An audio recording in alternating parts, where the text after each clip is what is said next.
के देखे। आज अपन डेटा फ्रेम के एट्रीब्यूट स्टार्ट करेंगे और उसके बाद में अपन जो आप लोगों का सिलेबस की पीडीएफ आपको व्हाट्सएप पे और माइक्रोसॉफ्ट टीम्स पे मिल गई होगी, जो नया रिड्यूस सिलेबस आया है। तो रिड्यूस सिलेबस वैसा ही है जो मैंने आपको दिखाया था थोड़े दिन पहले। लास्ट ईयर जो सिलेबस था वो सेम ही है, लास्ट ईयर वाला सिलेबस ही है। लास्ट ईयर जो रिड्यूस हुआ था वैसा का वैसा ही है, कोई चेंज नहीं है। नया टॉपिक कोई डिलीट नहीं हुआ है, वही टॉपिक डिलीट हुए हैं जो लास्ट ईयर डिलीट हुए थे। तो वो वैसे आपको ऑलरेडी मैंने बता रखा है, तो उसमें ज़्यादा दिक्कत नहीं आएगी। बस इसमें यह है कि आपका स्प्लिट हो गया है, टर्म 1 में 2 यूनिट आएंगी और टर्म 2 में 2 यूनिट आएंगी। मतलब टर्म 2 का जो फाइनल एग्जाम होगा उसमें चारों यूनिट नहीं आएंगी, 2 यूनिट आएंगी, ठीक है। और टर्म 1 का जो एग्जाम होगा उसमें 2 यूनिट आएंगी। तो अभी जो 2 यूनिट आएंगी वो फर्स्ट एंड फोर्थ यूनिट आएंगी टर्म 1 में, जो नवंबर में एग्जाम होगा। और टर्म 2 का जो एग्ज़ाम होगा उसमें आपके सेकंड एंड थर्ड यूनिट आएगी, ठीक है, जो माई एसक्यूएल एंड नेटवर्किंग वाली। और जो टर्म 1 है उसमें पाइथन से रिलेटेड सारा कुछ, प्लस आपका ये जो सोसाइटल इम्पैक्ट लास्ट चैप्टर है वो, ठीक है, लास्ट यूनिट है वो। तो 1 और 4 आएगी आपके टर्म 1 में और 2 एंड 3 आएगी आपके टर्म 2 में। तो वो मैं डिटेल में बताऊंगा। पहले अपन क्लास को फिनिश करते हैं, डेटा फ्रेम के एट्रीब्यूट्स अपन देख लेते हैं, क्योंकि ये अपने को आज ख़त्म करना है। उसके बाद में फिर अपन आगे चलेंगे और वो सिलेबस को डिटेल में देखेंगे। जैसे सीरीज ऑब्जेक्ट के एट्रीब्यूट्स होते हैं वैसे ही डेटा फ्रेम के एट्रीब्यूट्स भी होते हैं। तो जिन बच्चों ने सीरीज एट्रीब्यूट अच्छे से अटेंड किया है उनको दिक्कत नहीं आएगी, ये आसानी से वो लोग कर पाएंगे, इसको समझ पाएंगे। और जिन बच्चों को सीरीज एट्रीब्यूट्स नहीं आता है उनको थोड़ी ज़्यादा मेहनत करनी पड़ेगी घर पे जाके। तो मैंने वैसे कल बोल दिया था सीरीज ऑब्जेक्ट एट्रीब्यूट्स आप पढ़ के आना, तो जो बच्चे पढ़ के आए होंगे वो उनके लिए आसान रहेगा, ठीक है। अब देखिए डेटा फ्रेम आप सब जानते हो, डेटा फ्रेम क्या होता है, रोज और कॉलम्स का कलेक्शन होता है, ठीक है। जैसे ये वाला एक डेटा फ्रेम है, इसी एग्जांपल पे मैं सारे एट्रीब्यूट्स आपको समझाऊंगा एक बार, ठीक है। डेटा फ्रेम एट्रीब्यूट्स क्या होता है ये कोई नहीं पूछेगा, क्वेश्चन आता है 1 मार्क का डायरेक्ट, ठीक है। डेटा फ्रेम दे देगा और उसका कोई एट्रीब्यूट दे देगा और उससे उस पर क्वेश्चन बोलेगा कि इसका आउटपुट क्या आएगा, या ऐसा आउटपुट लाने के लिए कौन सा एट्रीब्यूट यूज किया जाएगा। तो ये सारे क्वेश्चन ऐसे डेटा फ्रेम एट्रीब्यूट वाले टॉपिक से बनते हैं, ठीक है। तो फर्स्ट एट्रीब्यूट है इंडेक्स एट्रीब्यूट। तो ये सीरीज ऑब्जेक्ट में भी हुआ करता था, ज़्यादा दिमाग लगाने की जरूरत नहीं है। जैसे सीरीज ऑब्जेक्ट अपन बनाए इधर, जैसे ये सीरीज ऑब्जेक्ट है, तो मैं कंपेयर भी करता चला जाऊंगा। जैसे ये सीरीज ऑब्जेक्ट है, इसमें A B C D index है। जैसे यहाँ पे 10 वैल्यू है, यहाँ पे 11 है, यहाँ पे 14 है, यहाँ पे 16 है। ये इंडेक्स है, ये लेट्स सपोज सीरीज ऑब्जेक्ट है और ये इसका डेटा पार्ट है, ये सीरीज ऑब्जेक्ट है लेट्स सपोज, ठीक है। और ये आपका डेटा फ्रेम है जिस पे अपन एट्रीब्यूट डिस्कस करेंगे। तो दोनों को कंपेरेटिवली मैं कंपेयर भी करवाता जाऊंगा। तो सीरीज ऑब्जेक्ट पे जब अपन इंडेक्स मेथड को कॉल करते हैं, ये सिंटैक्स वैसा ही रहेगा। यहाँ डेटा फ्रेम ऑब्जेक्ट का नाम है, पहले सीरीज ऑब्जेक्ट का नाम रहा करता था। सीरीज डॉट इंडेक्स लिखने से क्या आउटपुट में आएगा, कोई बच्चा बताएगा मेरे को, जल्दी से बताते जाओ। देखो सर एबीसीडी आएगा। हाँ, ए बी सी डी इस तरीके से इंडेक्स प्रिंट होएगा एक लिस्ट के अंदर, ठीक है। अब यही काम यदि अपन डेटा फ्रेम पे करते हैं, डीएफ डॉट इंडेक्स लिखते हैं, तो क्या आउटपुट आएगा। डीएफ डॉट इंडेक्स लिखेंगे तो कई बच्चों ने गेस लगा लिया होगा अभी तक। First second third fourth. हाँ, डीएफ डॉट इंडेक्स लिखने से फर्स्ट सेकंड थर्ड फोर्थ आएगा, क्योंकि ये रो इंडेक्स आता है, ठीक है। बाय डिफॉल्ट इंडेक्स को रो इंडेक्स बोलते हैं, this is equivalent to row index, ठीक है। तो यहाँ पे रो इंडेक्स आउटपुट में आएगा, तो यहाँ पे आएगा first second third and fourth, तो ये आपका आउटपुट में आ जाएगा। अब नेक्स्ट है कॉलम्स एट्रीब्यूट। देखो सीरीज ऑब्जेक्ट पे कॉलम्स एट्रीब्यूट नहीं होता है, क्योंकि सीरीज ऑब्जेक्ट क्या होता है, 1 डायमेंशनल होता है, इसलिए कॉलम्स एट्रीब्यूट सीरीज ऑब्जेक्ट पे नहीं चलता है। ये डेटा फ्रेम के लिए होता है ओनली, ठीक है, क्योंकि डेटा फ्रेम में कॉलम नेम भी होता है, इस वजह से। तो आपका डेटा फ्रेम के ऊपर ये कॉलम्स एट्रीब्यूट होता है। और डेटा फ्रेम पे कॉलम्स एट्रीब्यूट कॉल करेंगे तो क्या प्रिंट होएगा, ये भी आप लोग गेस कर पा रहे होंगे अभी तक। क्या प्रिंट होएगा बताइए। Name class age. Sir name class हाँ, age. Very good very good. Name class age print होएगा, नेम क्लास एज इस तरीके से प्रिंट हो जाएगा। बहुत आसान टॉपिक है ये। अब देखिए नेक्स्ट है आपका एक्सेस। एक्सेस एट्रीब्यूट यहाँ पे डेटा फ्रेम में मिलेगा आपको, उसमें नहीं मिलेगा, सीरीज में नहीं होता है। क्योंकि उसमें एक ही एक्सिस हुआ करती थी, ठीक है। यहाँ पे दो एक्सिस होती है, मैंने बताया था दो एक्सिस कौन सी होती है, एक तो रो एक्सिस, इसको अपन एक्सिस 0 बोलते हैं, और ये वाली एक्सिस होती है इसको अपन एक्सिस 1 बोलते हैं, ठीक है। तो देयर आर टू डायमेंशनल है, इसलिए इसमें दो एक्सिस है, इस तरीके से आप, तो इसका आउटपुट हमेशा 2 आएगा डेटा फ्रेम के लिए, ऑलवेज 2, ठीक है। यदि आप लोगों से बोर्ड एग्जाम में या वाइवा में कहीं पे भी कोई क्वेश्चन पूछ ले कि यदि डेटा फ्रेम के ऊपर यदि अपन एक्सिस एट्रीब्यूट कॉल करेंगे तो क्या आएगा, आउटपुट हमेशा 2 आएगा, क्योंकि डेटा फ्रेम में 2 ही एक्सिस होती हैं, ठीक है, कोई चेंज नहीं होगा। डेटा फ्रेम कोई भी हो आउटपुट 2 ही आएगा, ठीक है, कोई भी शेप हो कुछ भी हो। डी टाइप एट्रीब्यूट अपन ने सीरीज ऑब्जेक्ट में भी पढ़ा था। सीरीज ऑब्जेक्ट में डी टाइप एट्रीब्यूट से क्या आउटपुट आता था? Integer, float, integer, float, Boolean, object. इसके केस में क्या आएगा, ये जो दिया हुआ है इसमें केस में इंटीजर आएगा। हाँ, इसमें इंटीजर आएगा, int 64 या 32 वॉटेवर, ठीक है। तो और सेम वे में डी टाइप्स आपका यहाँ पे return the D types of data in the data frame. अब डेटा फ्रेम पे जब अपन कॉल करेंगे तो इसका डेटा टाइप क्या बताएगा, ये बताओ, चलो इंटरेस्टिंग क्वेश्चन है। पहला वाला का बताएगा सर ऑब्जेक्ट, बाद में सर इंटीजर, बाद में इंटीजर। हाँ, पहले वाले का ऑब्जेक्ट बताएगा स्ट्रिंग है वो, है ना, और सेकंड वाले का इंटीजर। देखो डेटा फ्रेम में मैंने बताया था हर एक कॉलम का डेटा टाइप अलग अलग हो सकता है, ये चीज़ आप लोगों को मैंने बताया था, डेटा फ्रेम पढ़ाया था तब। क्योंकि सीरीज में तो क्या होता था, एक टाइप का डेटा हो गया, यहाँ पे तो एक ही रहेगा, फिर अलग टाइप का नहीं रह सकता, इसलिए एक ही डेटा टाइप आता था। इसमें क्या होता है, सीरीज डेटा फ्रेम में अलग अलग टाइप हो सकता है। जैसे इस कॉलम का डेटा टाइप क्या है, स्ट्रिंग है, ठीक है। इस कॉलम का क्या है, इंटीजर है। इस कॉलम का क्या है, इसका इंटीजर भी है, फ्लोट भी हो सकता है, कुछ भी हो सकता है, बट हाँ हर एक कॉलम में एक ही रहेगा। इसमें एक इंटीजर है तो फिर सारे इंटीजर होंगे, एक फ्लोट है तो सारे फ्लोट होंगे, एक स्ट्रिंग है तो फिर सारे स्ट्रिंग होंगे, दैट इज हाउ, ठीक है। कि कॉलम वाइज डिफरेंट होता है, तो इसमें हर एक कॉलम के लिए डेटा टाइप बताता है। तो df डॉट डी टाइप का आउटपुट क्या आएगा आपके पास में, कॉलम वाइज आप लोगों को बताएगा डेटा टाइप। फर्स्ट जैसे कॉलम है नेम, नेम कॉलम का डेटा टाइप बता दिया जैसे स्ट्रिंग, ठीक है। फिर जैसे दूसरे वाले कॉलम का नाम है क्लास, क्लास का डेटा टाइप जैसे बता दिया int 64। फिर जैसे है नेक्स्ट है एज, एज का डेटा टाइप बता दिया int 64। तो इस तरीके से ये डेटा टाइप बताएगा आपको हर एक कॉलम का अलग अलग से, ठीक है। तो ये चीज़ आप ध्यान रख सकते हो। डी टाइप सीरीज के केस में क्या बताता है, ओनली एक डेटा टाइप बताता है, लेकिन डेटा फ्रेम के केस में जितने कॉलम्स होंगे उतना डेटा टाइप बताएगा, हर एक कॉलम का अलग अलग बताता है ये, ठीक है। तो ये चीज़ आपको ध्यान रखनी है। नेक्स्ट जो है एट्रीब्यूट है वो है साइज एट्रीब्यूट। देखो सीरीज में भी होता था ये साइज एट्रीब्यूट। सीरीज में क्या बताता है, नंबर ऑफ एलिमेंट्स कितने हैं। तो जैसे ये सीरीज ऑब्जेक्ट है, ये सीरीज ऑब्जेक्ट है, इसमें सीरीज ऑब्जेक्ट डॉट मैं साइज करूंगा तो क्या आउटपुट आएगा, 4। इसमें 4 आएगा, क्योंकि ये नंबर ऑफ एलिमेंट्स बताता है। तो इसमें कितने हैं, 1 2 3 4। यही काम यदि मेरे को डेटा फ्रेम पे करना हो df डॉट साइज, तो df डॉट साइज में क्या बताएगा, बताइए। 12। हाँ, 12 नंबर ऑफ आएगा। एलिमेंट्स कितने हैं वो मैंने देखो डेटा फ्रेम पढ़ाया था तब बताया था, नंबर ऑफ एलिमेंट्स कैसे निकालते हैं, number of rows into number of columns. तो number of rows into number of columns, number of columns, number of rows को कॉलम से मल्टीप्लाई कर देते हैं तो नंबर ऑफ एलिमेंट्स आ जाता है। नंबर ऑफ रोज कितनी है, 4, नंबर ऑफ कॉलम्स कितने हैं, 3, तो आउटपुट में क्या आएगा, 12। तो इसका 12 आएगा। साइज बताता है नंबर ऑफ एलिमेंट्स 12। और इतना बड़ा क्वेश्चन नहीं आता है, यदि आपको यदि ये फॉर्मूला याद नहीं रहे तो आप डायरेक्टली काउंट कर लेना, 1 2 3 4 5 6 7 8 9 10 11 12। अब इसमें ये मत काउंट कर लेना, कई बच्चों को कन्फ्यूजन हो जाता है, ये भी काउंट कर लेते हैं हेडर और ये इधर वाला भी, उससे फिर आपके नंबर ऑफ एलिमेंट्स हो जाएंगे 6 12 और 7 19। तो इसको काउंट नहीं करना है, हेडर को और इधर लेफ्ट वाले को, ठीक है, इंडेक्स को। तो ये ध्यान रखना है, एग्जाम में कन्फ्यूजन हो जाता है कई बार, ठीक है। छोटा सा क्वेश्चन है, 1 मार्क का है, इसलिए कन्फ्यूजन वाला ही क्वेश्चन आता है इसमें। तो 1 मार्क के क्वेश्चन में क्या होता है ना कि आपको पूरा पता होना चाहिए अच्छे से, ठीक है, आता है तो आप फिर पूरा ढंग से पता होना चाहिए। अभी इसमें कई बच्चे 19 लिख के आएंगे बोर्ड एग्जाम में, देख लेना, ठीक है। 19 लिख के आएंगे, उनका गलत हो जाएगा, वो सोच रहे खुश हो रहे होंगे कि मैं तो सही करके आया हूँ, लेकिन एक्चुअल में वो गलत करके आए हैं। तो इसका ध्यान रखना है। फिर है सेव, सेव एट्रीब्यूट क्या बताता है, नंबर ऑफ रोज और नंबर ऑफ कॉलम्स कितने हैं डेटा फ्रेम में, ठीक है। इस केस में सेव क्या बताता था आपको पता है, सीरीज के 0,4।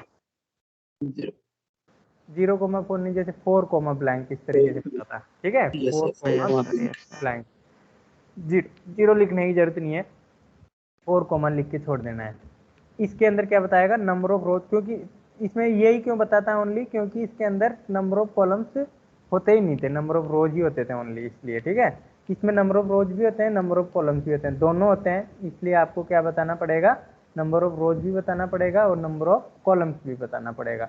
तो इसके केस में देखो नंबर ऑफ रोज कितने हैं 4, और नंबर ऑफ कॉलम्स कितने हैं 3, तो इसका आउटपुट आएगा 4,3। तो बहुत आसान है, ये क्वेश्चन आते हैं 1 नंबर का, 100% बोर्ड एग्जाम में देखने को मिलेगा, चाहे आप पेपर उठा के देख लेना, क्योंकि इन एट्रीब्यूट्स में से सीरीज या डेटा फ्रेम के एट्रीब्यूट्स में से क्वेश्चन आता ही आता है 1 या 2 मार्क का। तो आपको सारे एट्रीब्यूट पता हैं और बहुत ही आसान क्वेश्चन आता है, एक वर्ड में आंसर होगा, कुछ नहीं, एक लाइन भी नहीं लिखनी है आप लोगों को। ठीक है, एक वर्ड में आंसर होता है इनका। ठीक है, आता है तो लिख दोगे, नहीं आता है तो गलत लिख के आओगे फिर। ठीक है, सीधा होता है, इसमें ज़्यादा दिमाग नहीं लगाना होता। फिर है वैल्यूज एट्रीब्यूट। देखो ये वैल्यूज एट्रीब्यूट सीरीज पे नहीं होता है, इसमें होता है। वैल्यूज एट्रीब्यूट क्या बताता है, नंपाई रिप्रेजेंटेशन या list representation of data frame. Data frame में ये ऊपर वाला कॉलम नाम हटा दो और इधर इंडेक्स हटा दो, उसके बाद में जो डेटा है उसको लिख दो, वैल्यूज का आउटपुट यही आता है। सिंपल याद रखिए, वैल्यूज का आउटपुट क्या आएगा, सिंपली इस तरीके से। बस ये वैल्यू वैल्यू लिखनी है, मोहित 12 14, मोहित 12 14, इस तरीके से। ठीक है, फिर कोमा करके फिर ये आएगा सोहन, फिर यहाँ पे 10,12, इस तरीके से। फिर आएगा यहाँ पे नेहा 9,11, फिर आएगा यहाँ पे दीक्षित 12,13, इस तरीके से आएगा। ठीक है, मतलब वो हट जाएगा ऊपर से, कॉलम नाम भी हटा देना है, रो नाम भी हटा देना है और उनको लिस्ट में बंद कर देना है इस तरीके से, तो 2 डायमेंशनल लिस्ट आ जाएगी। तो इस तरीके से ये वैल्यूज का आउटपुट आता है। ठीक है, नंपाई रिप्रेजेंटेशन ऑफ डेटा फ्रेम। फिर है एम्प्टी। एम्प्टी एट्रीब्यूट सीरीज में भी होता था, ये क्या चेक करता था कि डेटा फ्रेम खाली है या नहीं है। तो ये डेटा फ्रेम तो खाली नहीं है, इसमें तो डेटा है। खाली डेटा फ्रेम कैसे बनाते हैं, pd डॉट डेटा फ्रेम और ब्लैंक छोड़ देते हैं इसको, यहाँ पे pd डॉट डेटा फ्रेम, ये ब्लैंक छोड़ देने से ये डेटा फ्रेम क्या होगा, खाली होगा, ब्लैंक होगा। यहाँ पे चूंकि अपना डेटा फ्रेम ब्लैंक नहीं है, इससे आउटपुट क्या आएगा, बताइए, ट्रू आएगा कि फॉल्स आएगा। ये फॉल्स आएगा सर। हाँ फॉल्स आएगा, False. क्योंकि ट्रू तब आता है जब खाली होता है, क्योंकि अपना डेटा फ्रेम खाली नहीं है इसलिए फॉल्स आएगा। फिर है एंडीम। एंडीम एट्रीब्यूट क्या बताएगा, डायमेंशन। कितने डायमेंशन डायमेंशन का होता है, ऑलवेज 2, ये 2 आएगा हमेशा। सीरीज के केस में ये क्या आएगा, 1 आएगा हमेशा। सीरीज के केस में हमेशा 1 आता है, क्योंकि उसकी डायमेंशन 1D होता है, वो 1 डायमेंशनल। और डेटा फ्रेम क्या होता है, 2 डायमेंशनल, इसीलिए इसका हमेशा एंडीम एट्रीब्यूट का आउटपुट क्या आएगा, 2, क्योंकि ये 2 डायमेंशनल होता है। ये ट्रांसपोज से क्वेश्चन आता है कई बार, बहुत बार, ये सबसे इंपॉर्टेंट है डेटा फ्रेम में, इसमें क्वेश्चन आया हुआ है बोर्ड एग्जाम में और आता भी है, मोस्ट इंपॉर्टेंट है ये, इससे आता है क्वेश्चन। डॉट टी, सबसे पहले तो ये पूछता है कि आपको यदि किसी डेटा फ्रेम को ट्रांसपोज करना है तो कौन से एट्रीब्यूट का यूज करेंगे, स्मॉल टी दे देगा, कैपिटल टी दे देगा, ट्रांसपोज लिख देगा। ठीक है, ऐसे दे देगा 3-4 option, none of the above. ठीक है, तो आपको बताना है कैपिटल टी, ठीक है, not small T. Data frame का एट्रीब्यूट होता है टी, कैपिटल टी, जो डेटा फ्रेम को ट्रांसपोज करता है। ट्रांसपोज करने का क्या मतलब होता है, रो को कॉलम बना देगा और कॉलम को रो बना देगा। समझ रहे हो बात को, देखिए अभी नहीं समझोगे, ये एग्जाम्पल देखने के बाद समझोगे। रो को तो क्या बना देता है, कॉलम बना देता है, और कॉलम को क्या बना देता है, रो बना देता है। देखिए इधर, जैसे यहाँ पे, जैसे ये रो है यहाँ पे, ठीक है, इसको क्या बना देगा, कॉलम बना देगा पूरे को, तो ये कॉलम बन जाएगा। तो ये फर्स्ट नाम से कॉलम बना जाएगा, इसके अंदर वैल्यू आएगी मोहित, फिर आएगा तो ये क्या नाम है 12, और फिर आएगा 14। ठीक है, ये पहला कॉलम बन गया। उसके बाद में सेकंड रो को सेकंड कॉलम बना देगा, सेकंड रो को सेकंड कॉलम, तो यहाँ सेकंड लिखा जाएगा, इसका कॉलम बन जाएगा सोहन 10 12। ठीक है, फिर थर्ड कॉलम, थर्ड रो को उठाएगा, थर्ड कॉलम बना देगा, थर्ड, और उसके अंदर जैसे आ गया नेहा, उसके बाद में 9 11, उसके बाद में आ जाएगा फोर्थ, फोर्थ के अंदर ये आ जाएगा दीक्षित, उसके बाद में आ जाएगा 12, उसके बाद में आ जाएगा 13, ये बन जाएगा। और यहाँ पे आ जाएगा आपका नेम, यहाँ पे आ जाएगा क्लास और यहाँ पे आ जाएगा एज। तो देखिए ट्रांसपोज का मतलब ये होता है रो, हर एक रो को उठाना है और उसको कॉलम बना देना है, ठीक है, तो ऑटोमेटिकली ट्रांसपोज हो जाएगा। तो ये डेटा फ्रेम के आगे, जैसे ये डेटा फ्रेम है एक, इसके आगे df.t लगा देंगे तो ये वाला आउटपुट आएगा, ये वाला ट्रांसपोज होके। समझ गए बात को? इससे क्वेश्चन आता है डेफिनेटली, 90% चांसेस रहता है ये आता ही है, तो आप लोग इसको अच्छे से तैयार करके जाना। या तो डायरेक्टली ऐसे पूछ लेता है कि कौन सा एट्रीब्यूट ट्रांसपोज करने का काम करता है, या फिर एक डेटा फ्रेम दे देगा, उसमें बोलेगा df.t लिखने से क्या आउटपुट आएगा इस डेटा फ्रेम का, तो ट्रांसपोज करके आपको दिखाना पड़ेगा। या फिर ये पूछ लेता है कि डेटा फ्रेम का ट्रांसपोज ऑपरेशन क्या होता है, एक्सप्लेन करिए, तो आपको बताना है कि डेटा फ्रेम के अंदर जब अपन किसी डेटा फ्रेम के रोज को कॉलम्स में कन्वर्ट कर देते हैं और कॉलम्स को रोज में कन्वर्ट कर देते हैं तो उसको ट्रांसपोज बोलते हैं। या फिर ये आ सकता है, एग्जाम्पल देके बताइए 2 मार्क का।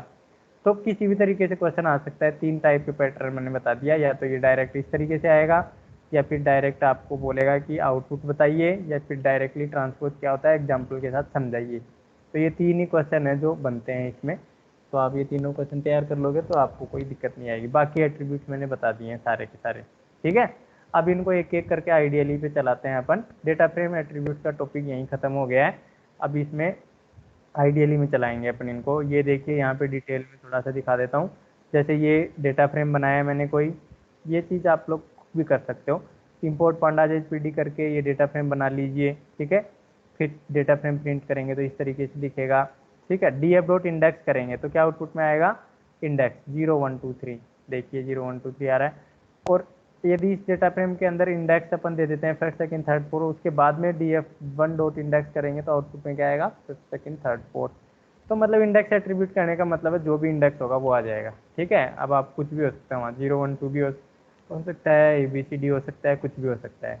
कुल मिला के बात ये है, ठीक है। तो ये मैं आपको चला के दिखाता हूँ साथ साथ। आइडियली अपन ओपन करेंगे और उसमें चलाएंगे।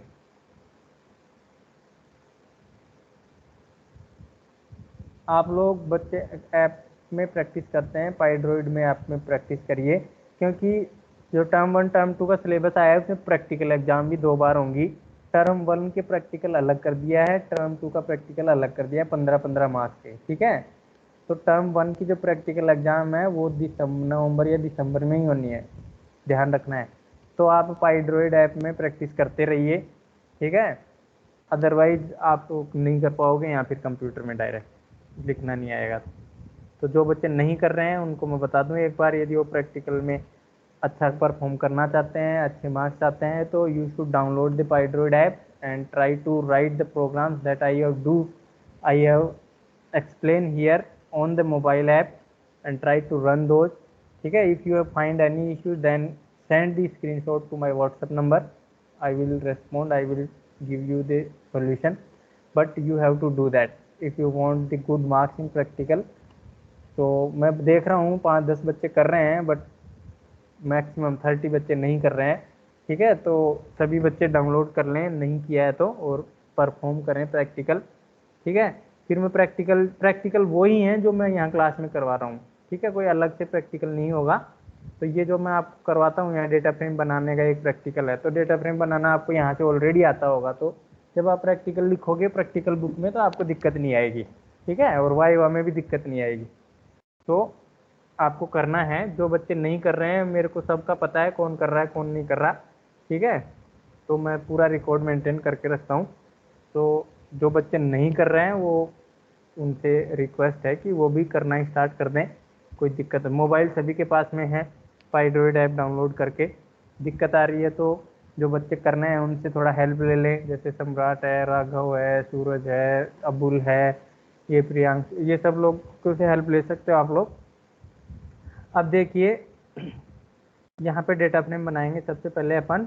तो डेटा फ्रेम बनाने के लिए आपको क्या करना है, ये डेटा फ्रेम बनाने का तरीका अब आपको पता होना चाहिए। मैं डायरेक्ट डेटा फ्रेम बनाऊंगा, ठीक है। तो जिन बच्चों को डेटा फ्रेम नहीं बनाना आता है वो पुरानी वीडियो देखें, ठीक है, क्योंकि अब वो बनाना तो पॉसिबल नहीं है मेरे लिए यहाँ पे बार बार।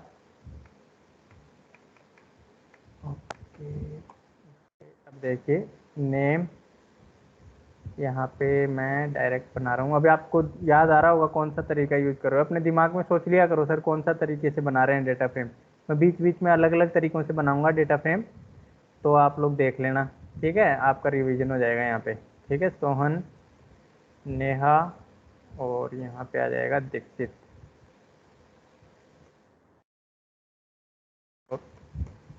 फिर यहाँ पे सेकंड कॉलम है class.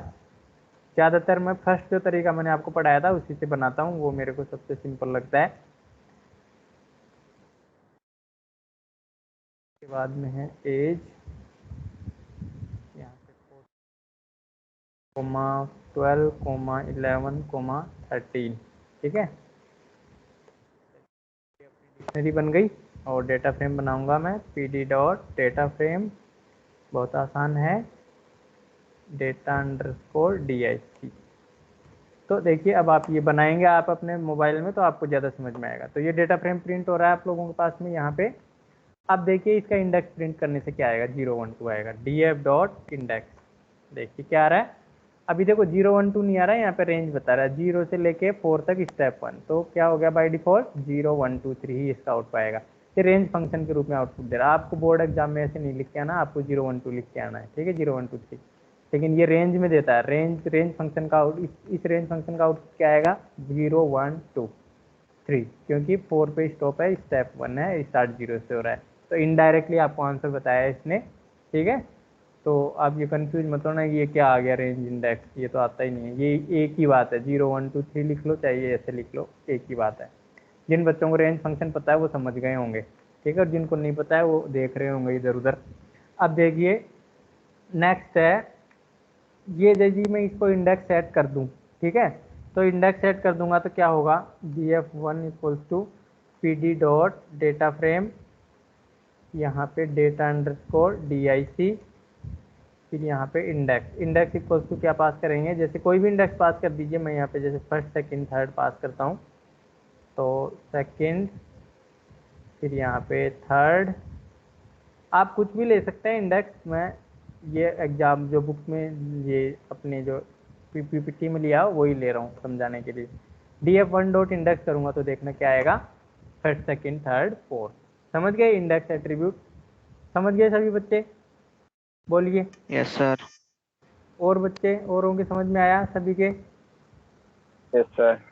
Yes, sir. Okay okay, चलो वेरी गुड। अब देखिए नेक्स्ट है कॉलम्स एट्रीब्यूट। कॉलम्स एट्रीब्यूट मैंने पढ़ाया था अभी। कॉलम्स एट्रीब्यूट क्या बताता है, कॉलम का नाम प्रिंट करता है। ठीक है, तीनों कॉलम्स के नाम प्रिंट करेगा। तो जब आप ये डेटा फ्रेम है इस पर कॉलम्स एट्रीब्यूट कॉल करेंगे df डॉट कॉलम्स, तो ये आउटपुट में आएगा नेम क्लास एज। ठीक है, तो यहाँ पे देखिए नेम क्लास एज ही आएगा, कुछ नया नहीं आएगा, अपन ने जो पढ़ा है वही आउटपुट में आएगा। ठीक है, इसीलिए df डॉट कॉलम करेंगे तो वही आएगा जो अपन ने पढ़ाया। देखिए नेम क्लास एज आ रहा है, वही आ रहा है जो अपन ने बताया। तो आप लोग खुद से हाथ से कर लोगे ना इसको एक बार मोबाइल में, तो आपको कॉन्फिडेंस भी आ जाएगा और याद भी हो जाएगा, आप भूलोगे नहीं एग्जाम तक ही। ठीक है, एक्सिस मैंने बताया हमेशा दो एक्सिस होती हैं, एक्सिस 0 एंड एक्सिस 1। तो जब आप df डॉट एक्सिस करोगे AXES तो आपको दो एक्सिस देखने को मिलेंगी।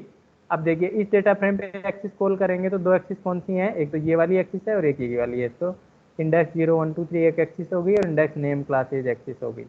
और जब आप डेटा फ्रेम को इंडेक्स दे देते हो उसके बाद में करोगे तो ये फर्स्ट वाली जो एक्सिस है उसमें इंडेक्स भी आ जाएगा, सेकंड वाली में भी आ जाएगा कॉलम इंडेक्स, फर्स्ट वाली में रो इंडेक्स। तो दो एक्सिस होती हैं हमेशा, फर्स्ट वाली होती है रो इंडेक्स एंड सेकंड वाली होती है कॉलम इंडेक्स।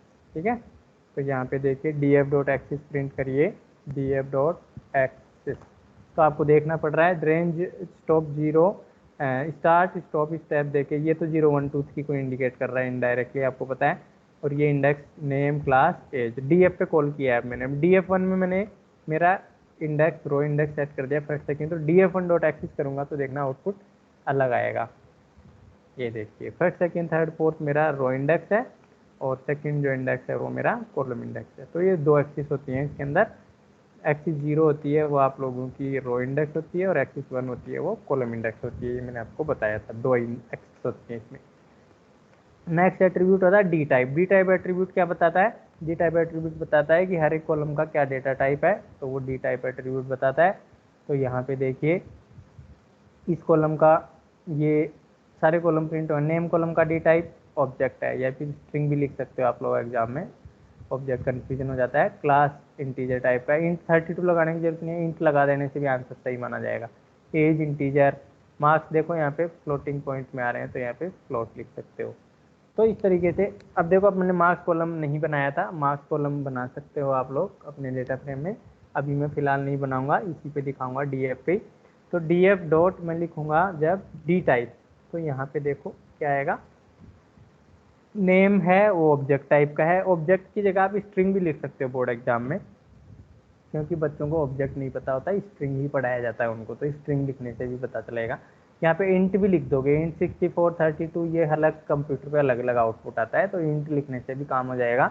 एज भी इंटीजर टाइप की है, और यहाँ पे यदि कोई फ्लोटिंग पॉइंट टाइप का होता तो फ्लोट डेटा टाइप लिख देते हैं, ठीक है। जैसे मार्क्स यहाँ पे एग्जाम्पल 1 फ्लोट है, तो यहाँ फ्लोट भी आउटपुट में आ जाएगा। तो ये बहुत आसान है, इसको आप लोग कर सकते हो। तो ये हो गया डी टाइप एट्रीब्यूट, हर एक कॉलम का डेटा टाइप बताता है अलग अलग।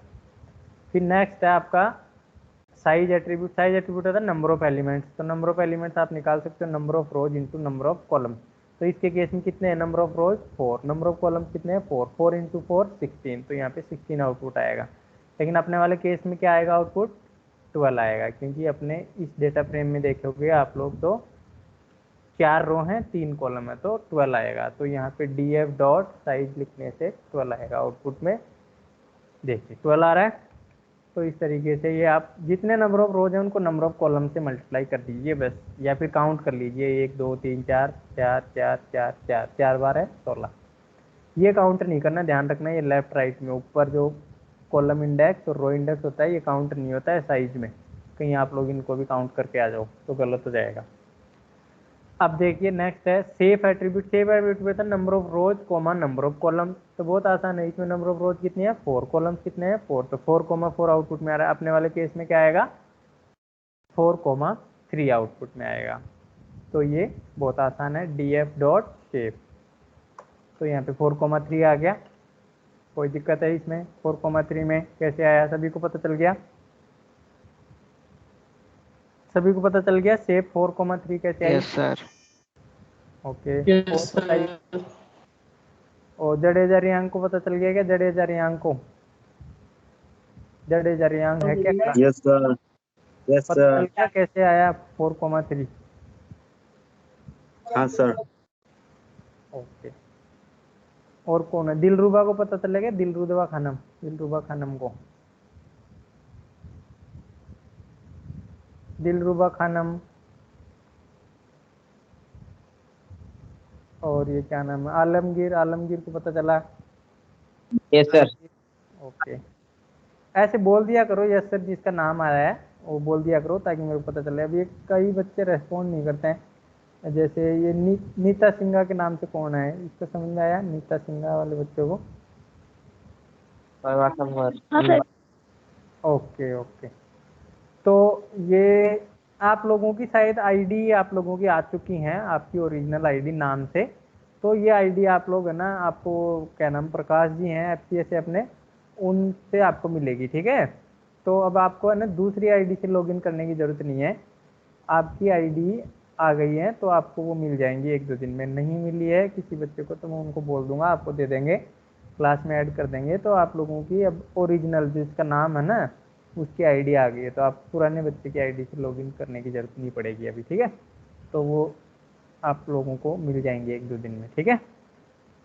तो उससे क्या आसान रहेगा, नाम बोलने में अभी पता नहीं चलता है कौन उसकी आईडी में कौन है, ठीक है। अब देखिए ये सेफ एट्रीब्यूट हो गया। इसके बाद में है अपना वैल्यूज एट्रीब्यूट। वैल्यूज एट्रीब्यूट मैंने बताया था ऊपर कॉलम रो इंडेक्स और कॉलम इंडेक्स को हटा के जो वैल्यूज होती हैं उनको प्रिंट करता है, ठीक है। तो अपने केस में यहाँ पे इसके केस में क्या आउटपुट आएगा, नेम क्लास एज को हटा देगा, इधर से 0 1 2 3 को हटा देगा। तो मोहित 12 14 सोहन 10 12 नेहा 9 11 दीक्षित 12 13 ये आउटपुट में आएगा। तो देखिए डी एफ डॉट वैल्यूज, तो देखिए ये आउटपुट में आ रहा है एरे के फॉर्मेट में, ऊपर से और लेफ्ट से कॉलम्स का नाम और रोज का इंडेक्स इसने हटा दिया है, ठीक है। ये एक मतलब 2D लिस्ट बना देता है, नंपाई एरे में रिप्रेजेंट, नंपाई एरे में कन्वर्ट कर देता है इसको, ठीक है। क्योंकि नंपाई अरे में इंडेक्सिंग हमेशा 0 1 2 होता है, इसलिए row index and column index इसका हट जाता है, बाकी ये 2 डायमेंशनल लिस्ट की तरह बन के आ जाता है। ठीक है, तो ये वैल्यूज एट्रीब्यूट होता है। उसके बाद में एम्प्टी एट्रीब्यूट चेक करके बताता है कि डेटा फ्रेम खाली है या नहीं है। तो यहाँ पे मैं df डॉट एम्प्टी करूंगा तो इसका आउटपुट आएगा फॉल्स। और यदि मैं एक डेटा फ्रेम बना देता हूँ, let's suppose blank data frame बनाते हैं, ब्लैंक इस तरीके से कैसे बनाते हैं, ये वाले को ये से, ये df3 है, इस पे आप कॉल करोगे एम्प्टी तो ट्रू आएगा। देखिए ट्रू आ रहा है क्योंकि ये खाली है और ये वाली भरी हुई है। ठीक है, जिसमें एक रो या एक कॉलम होता है वो फिर खाली नहीं रहती है, उसमें डाटा रहता है। तो ये मैंने आपको बता दिया। उसके बाद में है एंडीम एट्रीब्यूट बता है डायमेंशन क्या है, हमेशा 2 आएगा इसका आउटपुट, क्योंकि डेटा फ्रेम हमेशा 2 डायमेंशनल होता है। तो आप लोगों का यहाँ पे आउटपुट 2 आएगा हमेशा। df number of rose column इसका कोई लेना देना नहीं है, df डॉट एंडीम। ठीक है, क्योंकि डेटा फ्रेम का डायमेंशन 2 डायमेंशनल होता है, तो इसलिए इसका 2 डायमेंशनल इसमें आउटपुट आपको देखने को मिलेगा। ठीक है, उसके बाद में है आपका टी एट्रीब्यूट बताया मैंने, रोज को कॉलम्स में और कॉलम्स को रोज में कन्वर्ट कर देता है। देखिए यहाँ पे जैसे फर्स्ट पहले यहाँ पे कॉलम था, रो था, अभी देखिए यहाँ पे एक कॉलम बन गया। सेकंड यहाँ पे पहले रो था, अभी यहाँ पे कॉलम बन गया। थर्ड यहाँ पे रो था, अभी यहाँ कॉलम बन गया है। फोर्थ यहाँ पे रो था, अभी कॉलम बन गया। और ये आपके नेम, क्लास, एज, मार्क्स इस तरीके से आ गए। तो इसको ट्रांसपोज बोलते हैं, कॉलम को रो बना देते हैं, रो को कॉलम बना देते हैं, तो इसको क्या बोलते हैं, ट्रांसपोज। तो अपने वाले केस में भी आप देखिए, ट्रांसपोज निकालने के लिए df डॉट कैपिटल T लिखना है, ध्यान रखना, स्मॉल t से भी नहीं चलेगा इवन। तो देखिए ये बन गया 0 1 2 3, तो ये इंडेक्स आ गया और यहाँ पे इस तरीके से आ गया। ठीक है, कैसे आया ये देख लो, आप लोग समझ गए होंगे। देखो ये वाला पहले कॉलम था, ये पहला रो था 0 मोहित 12 14, तो देखिए ये फर्स्ट रो बन गया 0 मोहित 12 14। यहाँ पे दूसरा रो था, ये दूसरा कॉलम बन गया 1 सोहन 10 12। यहाँ पे तीसरा रो था 2 नेहा 9 11, 2 नेहा 9 11, ये रो बन कॉलम बन गया।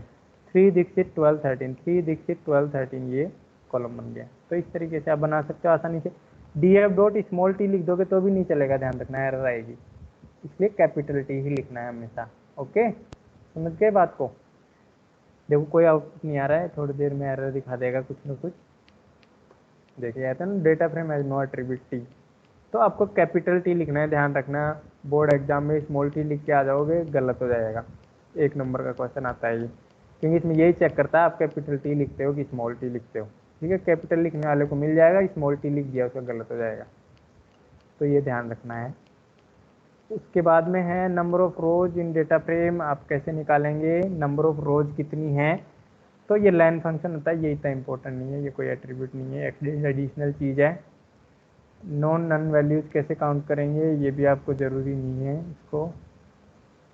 ये मतलब हर एक रो में आपको यदि काउंट करना है कितनी नंबर ऑफ वैल्यूज हैं, हर एक कॉलम में, कॉलम वाइज आपको काउंट करना है कि कितनी वैल्यूज हैं एक कॉलम में। जैसे नेम कॉलम में 4 वैल्यू हैं, क्लास कॉलम में 4 हैं, एज कॉलम में 4 हैं, मार्क्स कॉलम में 4 हैं, ऐसे काउंट करना है। तो काउंट फंक्शन होता है df डॉट काउंट। तो ये काउंट वगैरह ये सब फंक्शंस आपको तब पढ़ाएंगे जब आप लोगों को फंक्शंस वाला टॉपिक, डेटा फ्रेम के फंक्शंस पढ़ाएंगे, तब पढ़ाएंगे। ठीक है, तो वैसे मैं आपको बता दूं, काउंट ऐसे लिख देंगे काउंट, तो यहाँ पे हर एक कॉलम में कितनी वैल्यूज हैं जो नन नहीं है वो रिटर्न कर देता है। ठीक है, तो ये है डेटा फ्रेम के एट्रीब्यूट। आई होप आपको अब समझ में आया होगा। डेटा फ्रेम एट्रीब्यूट यहीं पे ख़त्म हो जाता है टॉपिक। 1 या 2 मार्क का क्वेश्चन इससे 100% आता है, तो इसलिए आप इसको तैयार करके रखिए। अब मैं आपको थोड़ा सा सिलेबस बता देता हूँ जो चेंज हुआ है। सर चेंज, हाँ बताइए। इसमें सर हैज नॉन एट्रीब्यूट नहीं है क्या? हैज नन एट्रीब्यूट होता है, हैज नन एट्रीब्यूट भी होता है, आप ट्राई कर सकते हो, चलेगा। ऐसे बहुत सारे एट्रीब्यूट और भी होते हैं लेकिन आपके बुक में यही दिए हुए हैं। ठीक है, इसलिए सिलेबस के अकॉर्डिंग किया है अपने। df dot has n n में होगा, एन एन एस होता है ना, या हैज एन एन होता है, df dot has n N attribute शायद इसमें नहीं है, मेरे को लग रहा हटा दिया है, हैज एन एन नहीं है इसमें शायद। सर एन तो कैपिटल होगा ना? एन ये कौन, जो एन है उसमें एन नहीं ये एन दोनों नहीं, के। ये कैपिटल नहीं होता है, यहाँ पे कैपिटल नहीं होता, वो वैल्यू पास करते हैं तब होता है कैपिटल। सीरीज में पढ़ाया था ना हैज एंड एन, तो उसमें कैपिटल नहीं लिखा था मैंने, स्मॉल ही लिखा होगा। डेटा फ्रेम में ये एट्रीब्यूट होता नहीं है शायद, तभी नहीं चल रहा है। सीरीज में होता है हैज एंड एन। ओके, तो मैं हाँ अब आपको सिलेबस दिखाने वाला था, तो सिलेबस के लिए मैं आपको एक बार, हाँ टीम्स में अपन ने डाल रखा है ना सिलेबस, टीम्स में से देख लेते हैं। टीम्स में मैंने सुबह ही पोस्ट किया था, जनरल में जाइए, तो यहाँ देख लिया करो, जनरल में आपको मिलेगा, यहाँ फाइल्स में जाके आपको यहाँ मिल जाएगा। यहाँ पे पोस्ट भी मैंने डाल दी है, तो आप लोग डाउनलोड करके इसको पढ़ सकते हो।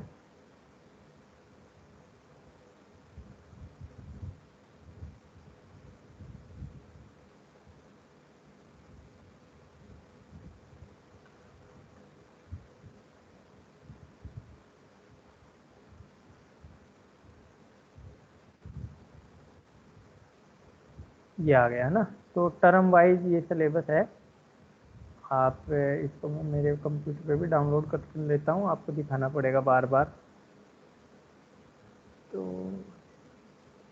डाउनलोड कर लेता हूँ।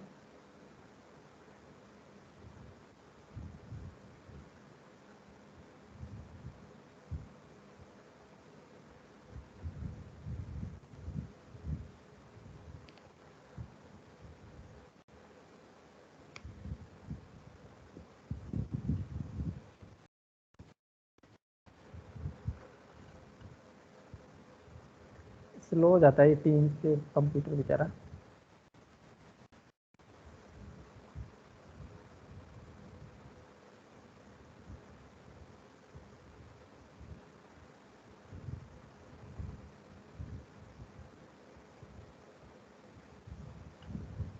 चीज़ें बंद करनी पड़ेगी।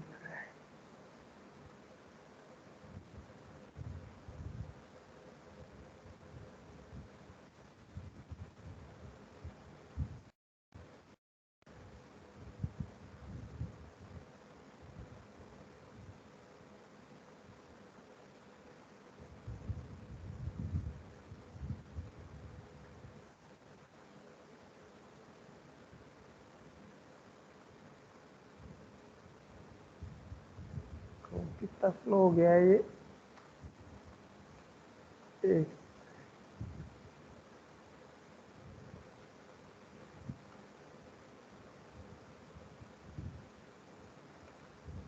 3 से मतलब बहुत हैवी है।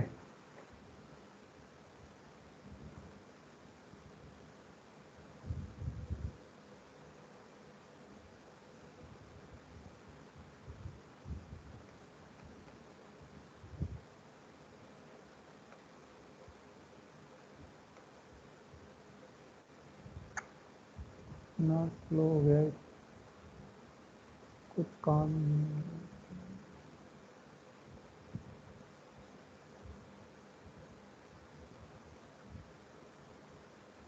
हाँ यार,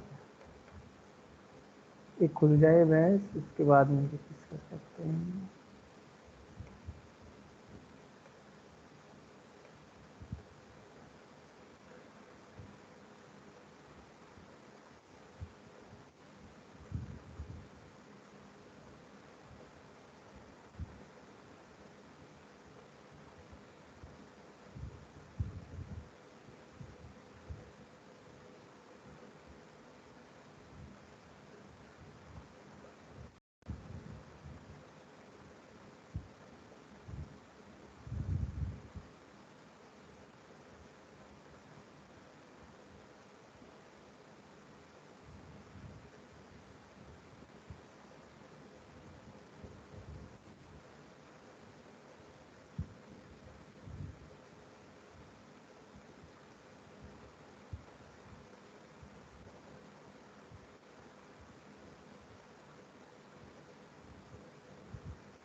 ठीक है, आवाज़ आ रही है ना मेरी? Yes sir. ओके, अभी ओपन हो रहा है, काफ़ी स्लो हो गया कंप्यूटर। देखो फिर ब्लैंक आ जा रहा है, नोट रेस्पॉन्डिंग नोट रेस्पॉन्डिंग।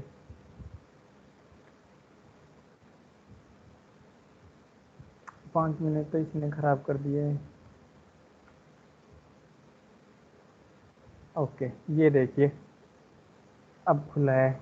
तो यहाँ पे मेन जो आपका पूरा डिस्ट्रीब्यूशन ऑफ मार्क्स है उसमें आपका कोई चेंजेस नहीं है। डिस्ट्रीब्यूशन मार्क्स आप वैसे ही है भाई, कौन से में कितने नंबर के मार्क्स आएंगे। जैसे 25 मार्क्स का आप लोगों का डेटा फ्रेम और ये क्या नाम है, यूनिट 1 है पांडाज एंड पाइपलोड, ठीक है। तो ये अपना यूनिट अच्छे से चल रहा है, कोई दिक्कत नहीं आ रही है। फिर डेटा, ये जो यूनिट 1 है और ये यूनिट जो 4 है, ये यूनिट नंबर 4, ये आपकी टर्म 1 में आएंगी। ये आप नोट करके रख लीजिए कहीं पे भी, या ये पीडीएफ देख लीजिए, टर्म 1 में आएंगी, ये ध्यान रखना है। 1 नंबर एंड 4th यूनिट, ठीक है। Unit number 1 and unit number 4 will come in term 1, ठीक है। आप कहीं पर नोट करके रख लीजिए। और यूनिट नंबर जो 2 है, अब यूनिट नंबर 1 में क्या है, पाइथन से रिलेटेड है सारा काम, और यूनिट 4 में है सोसाइटल इम्पैक्ट। तो ये थ्योरिटिकल है, ठीक है, सोसाइटल इम्पैक्ट। तो एक बड़ी यूनिट ये 25 मार्क्स की है, प्लस ये 10 मार्क्स की है, तो 25 मार्क्स का ये टोटल आपका, सॉरी 25 प्लस 10 35 मार्क्स। तो 35 मार्क्स का आपका टर्म 1 का पेपर आएगा, ठीक है। यूनिट 4 आपका थ्योरेटिकल रहेगा, यूनिट 1 में आप लोगों का मेनली पाइथन का आता है, पांडाज प्लस पाइपलोड, ठीक है। तो ये आप लोगों को ध्यान रखना है। और जो सेकंड टर्म होगी यूनिट 2 एंड यूनिट 3 उसमें आएंगी। टर्म 2 में, टर्म 2 जो है उसमें यूनिट 3 आएगी और यूनिट 2 आएगी। तो इसमें देखिए यूनिट 2 आएगी प्लस यूनिट 3। यूनिट 2 आपकी माई एसक्यूएल से रिलेटेड है पूरी, 25 मार्क्स की है, प्लस 10 मार्क्स का कंप्यूटर नेटवर्क है, कंप्यूटर नेटवर्क वाला यूनिट। तो ये सेकंड यूनिट आपका, थर्ड यूनिट है वो थ्योरी है, और इसमें आपका थोड़ा प्रैक्टिकल वाला पोर्शन भी आता है, ठीक है, माई एसक्यूएल का। तो सेम पैटर्न में है ये दोनों, ये टर्म 2 के अंदर आएगा, ठीक है। तो ये आप नोट करके रख लीजिए। टर्म 2 का पेपर भी आपका 35 मार्क्स का आएगा, फाइनल पेपर, जो कि आपका मार्च अप्रैल में होगा। और ये आप लोगों का नवंबर या फिर दिसंबर में आप लोगों का ये होगा, ठीक है। तो डेट बाद में आएंगी, ये आपका जनरली मार्च या फिर अप्रैल में होगा। तो ये टर्म 1 टर्म 2 इस तरीके से है, ठीक है। सेम वे में प्रैक्टिकल भी 15 मार्क्स का प्रैक्टिकल आपका टर्म 1 के साथ में होगा, और 15 मार्क्स का प्रैक्टिकल आपका टर्म 2 के साथ में होगा। तो प्रैक्टिकल के भी जो 30 मार्क्स हैं वो ऐसे डिवाइड हो गए 15-15, ठीक है। तो ये मेजर चेंजेस हुआ है स्ट्रक्चर में। तो आपको बस इतना याद रखना है, यूनिट 1 अपना चल रहा है, यूनिट 4 इसके बाद में अपन स्टार्ट करेंगे डायरेक्टली। थ्योरेटिकल यूनिट है, ज़्यादा टाइम नहीं लेगा। तो यूनिट 1 और यूनिट 4 अपन कर लेंगे बाय द एंड ऑफ अगस्त, ठीक है। सितंबर में फिर अपन डेटा फ्रेम ये यूनिट ये स्टार्ट कर देंगे, यूनिट 2-3, ठीक है।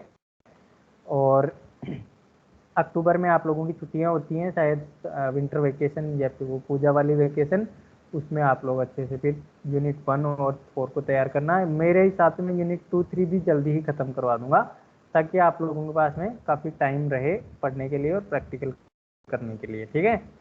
तो अपन सबसे पहले 1 एंड 4 यूनिट को ख़त्म करेंगे बाय एंड ऑफ दी अगस्त, ठीक है। यूनिट 1 तो ख़त्म हो ही जाएगा लगभग अगस्त 15 तक, ठीक है, और फिर 15 डेज इसके लगेंगे। तो सिलेबस तो आपका अगस्त तक एंड तक हो जाएगा टर्म 1 का। फिर आप इसको रिवाइज करते रहना, टर्म 2 का अपन स्टार्ट कर देंगे, और मैं भी रिवीजन करवाऊंगा बीच बीच में, प्रैक्टिस क्वेश्चन भी करेंगे, प्रैक्टिकल भी करेंगे, सारी चीज़ें हैं। तो धीरे धीरे अपन कर लेंगे, ठीक है। ये यूनिट कर लेंगे, ये वाली चाहे बाद में कर लेंगे, अब नवंबर दिसंबर के बाद में भी कर सकते हैं।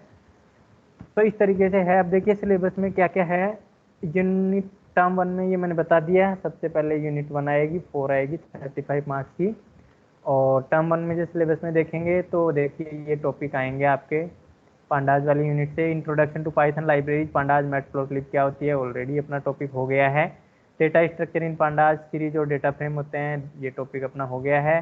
क्रिएट कैसे करते हैं सीरीज ऑब्जेक्ट को, डिक्शनरी से, स्केलर वैल्यू से। सीरीज ऑब्जेक्ट के ऑपरेशंस क्या क्या होते हैं, जैसे प्लस, माइनस, डिवाइड, ठीक है, multiply, add method, multiply, MUL method, D method, ये सब अपन कर चुके हैं।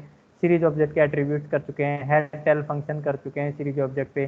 सिलेक्शन कैसे कैसे करते हैं, स्लाइसिंग कर चुके हैं, इंडेक्सिंग कैसे करते हैं, ये सब अपन ऑलरेडी कर चुके हैं, तो ये पोर्शन आपका खत्म हो गया है। थर्ड पोर्शन है आपका डेटा फ्रेम, ये आपका चल रहा है। क्रिएशन ऑफ डेटा फ्रेम खत्म हो चुका है। डिक्शनरी ऑफ सीरीज से कैसे क्रिएट करते हैं, क्लास में देखा था। लिस्ट ऑफ डिक्शनरी से कैसे क्रिएट करते हैं, ठीक है, ये सारे तरीके अपन ने कर लिए हैं। अभी अपन डेटा फ्रेम के एट्रीब्यूट्स कर रहे हैं, ठीक है, और ये वाला पोर्शन इसमें पूरा बाकी है अभी, ठीक है, डेटा फ्रेम में। तो इसके बाद आपका यूनिट 1 खत्म हो जाएगा यहाँ पे, फिर अपन इसके क्वेश्चंस करेंगे सैम्पल पेपर से, एक्सेट्रा एक्सेट्रा। तो यूनिट 1 आपका सही चल रहा है, कोई दिक्कत नहीं है, आराम से टाइम से खत्म हो जाएगा ये, ठीक है। और यूनिट नंबर जो 3 है, वो 4 है, जो टर्म 1 में है वो का, अब यूनिट 1 में हो, सॉरी एक टॉपिक और है डेटा विजुअलाइजेशन, जिसमें ग्राफ वगैरह बनाते हैं। तो ग्राफिंग में आपका देख लो मैटप्लॉटलिब लाइब्रेरी क्या होती है, और लाइन ग्राफ, बार ग्राफ और हिस्टोग्राम कैसे बनाते हैं ये देखेंगे, और उनको कैसे लेबल कैसे ऐड करते हैं, टाइटल कैसे ऐड करते हैं, लीजेंड कैसे ऐड करते हैं, ये सब चीज़ें देखेंगे। तो ये ज़्यादा दिन नहीं लेगा, एक वीक का आपका डेटा विजुअलाइजेशन रहेगा मेनली, तो हो जाएगा। और यूनिट 4 है, इसमें आपका थ्योरेटिकल है, जैसे लास्ट ईयर आप लोगों ने पढ़ा था थ्योरेटिकल, साइबर क्राइम क्या होता है, डिजिटल फुटप्रिंट क्या होता है, नेट एटिकेट्स क्या होते हैं, डेटा प्रोटेक्शन, ये थ्योरी है पूरी, ठीक है, पूरा थ्योरी है, इसमें कुछ भी प्रैक्टिकल नहीं है, आसानी से कर सकते हैं अपन, ठीक है। तो ये भी हो जाएगा आप लोगों का 10 मार्क्स का, वो ये ऊपर वाला हो जाएगा 25 मार्क्स का, तो ये 35 मार्क्स आपके ये हो जाएंगे। और उसके बाद में ये जो यूनिट टर्म 2 है, टर्म 1 में देखो प्रैक्टिकल क्या आने वाला है ये भी दिखा देता हूँ। टर्म में मैंने जो पांडाज के प्रोग्राम बनाएंगे, इसलिए बोल रहा हूँ पाइड्रॉइड पे, देखो इसमें एंड्रॉइड में नाम भी दिया हुआ है आपके प्रैक्टिकल में। आप या तो पेन पेपर से करिए, या फिर ऑनलाइन आइडियली लिख लीजिए कोई भी, या फिर आप कोई पाइड्रॉइड ऐप से आप कर सकते हो प्रैक्टिकल, देखो इसमें बताया है, ठीक है। तो इन्हीं से आपका प्रोग्राम रन कर करके दिखाना है मेरे को। 8 मार्क्स का है ये। प्रैक्टिकल में आपको 15 प्रैक्टिकल प्रोग्राम की फाइल बनानी है, तो वो प्रैक्टिकल मैं आपको बताऊंगा कौन कौन से करने हैं।